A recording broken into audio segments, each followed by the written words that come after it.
அனைவருக்கும் வணக்கம். தாவேக்கோட தலைவர் திரு விஜய் அவர்கள் இன்றைக்கு சிவகங்கை மாவட்டம் காரைக்குடியில தேர்தல் பரப்புரை பயணத்தை திட்டமிட்டிருந்தாரு. காரைக்குடிக்கு வந்து தளபதியுடைய பேச்சு காரைக்குடியை கதற போகுது. காரைக்குடியை கலங்கடித்த தளபதி, காரைக்குடியை திறனெடுத்த தளபதி பேச்சால் மூழ்கிய காரைக்குடி, இப்படிலாம் தம்ப்நெயில் ரெடி பண்ணி வச்சு தளபதியுடைய பேச்சுக்காக வெறித்தனமா டெண்டல் டாக்டரும் காரைக்குடியில தாவேக்காவோட விர்ச்சுவல் வாரியர்ஸும் காத்திருந்தாங்க.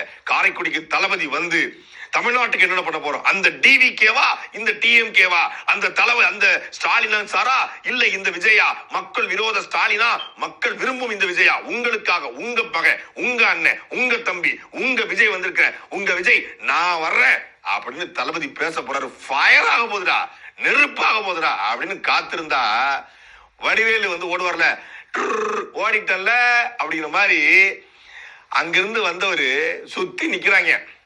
டைம் முடிஞ்சிச்சுன்னு சொல்லி தேவர் சிலை ரவுண்ட் அடிச்சு ஓடி போயிட்டாப்ல. இன்னையா பேசுவார்னு பார்த்தா எல்லா ஊடகத்தையும் நானும் வந்து நியூஸ் 18, நியூஸ் 24, பாலிமர், தமிழக வெற்றி கழகத்துடைய லைவ், எல்லா லைவையும் விஜய் என்னதான் பேசுறாரு அப்படின்னு உட்கார்ந்து பார்த்துட்டு இருந்தா எல்லா லைவ்லயும் ஒரே நேரத்துல லைவ் கட் ஆயிடுச்சு. இப்போ பாலிமர்ல லைவ் ஓடிக்கிட்டு இருக்கு, அங்க சவுண்ட் கட் ஆயிடுச்சு போல அப்படின்னு தமிழக வெற்றி கழகத்துடைய யூடியூப் சேனல்ல பார்த்தா அங்கேயும் லைவ்ல சவுண்ட் கட்டு.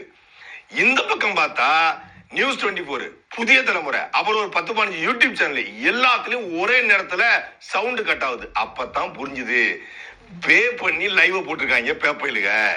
இப்போ தாவேக்காவோட தலைவர் விஜய் அவர்கள் 12 மணில இருந்து 2 மணி வரைக்கும் அவர் வந்து அனுமதி வாங்கியிருக்காரு. அனுமதியை தாண்டி அவர் பேசக்கூடாது என்பதற்காக அவர் போயிட்டார் என்று சொல்லப்படுது.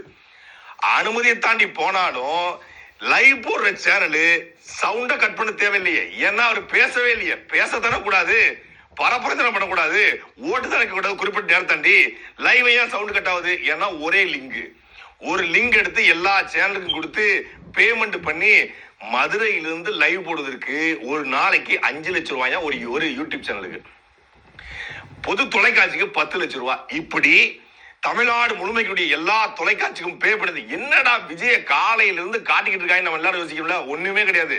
10 லட்சம் ரூபாய்.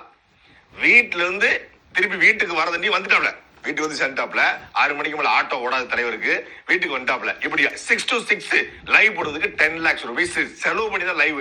அதனால நாம யாரும் விஜய்க்கு பெரிய மாஸ் இருக்கு, விஜய்க்கு பெரிய வியூஸ் இருக்கு, அவர் வந்தாலே கூட்டம் எகுரும், அவர் கிரௌடு புல்லர், அதுக்காகலாம் யூடியூப் சேனலும் மெயின் ஸ்ட்ரீம் மீடியா லைவ் போடல. பணம் கொடுக்குறாங்க, அவங்களுக்கு வேற வழி இல்ல. தொலைக்காட்சி வந்து நஷ்டத்துல தான் ஓடிக்கிட்டு இருக்கு. இந்த மாதிரி தேர்தல் காலகட்டத்தில் மட்டும்தான் தொலைக்காட்சிகள் சம்பாதிக்க முடியும் விளம்பரத்தை வச்சு. அதற்காக பணம் கொடுப்பதால் இந்த லைவ் போடப்படுதே ஒழிய இது மாசும் கிடையாது, பக்கா மாசும் கிடையாது, இது பெரிய ஹைப்பும் கிடையாது.